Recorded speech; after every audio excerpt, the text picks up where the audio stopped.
The boy walked down to the gorilla and the boy walked back to the gorilla and sat down in the grass.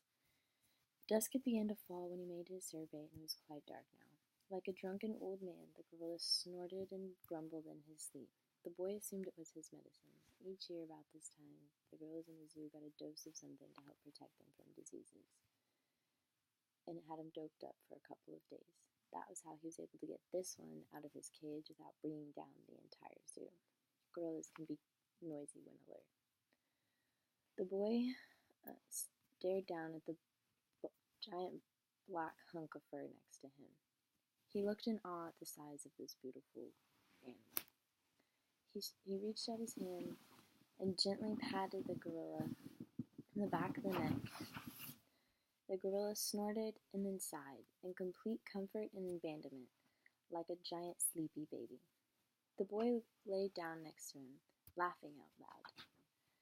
Soon he fell asleep, and as the night air got cooler, he snuggled in closer and closer to the clean, black fur of the ape.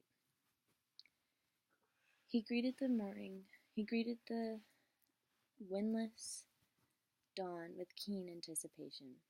The gorilla was still asleep, but less peacefully now.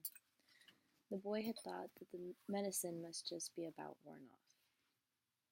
He reached his hands above his head and stretched towards the sky.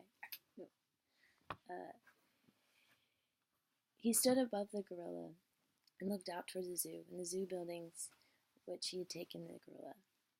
All was quiet. The forest around was still. He waited, listening intently. Soon the birds began to chirp, and the air stirred, moving the leaves. The very air seemed alive. It was like singing or flying. The boy was exhilarated.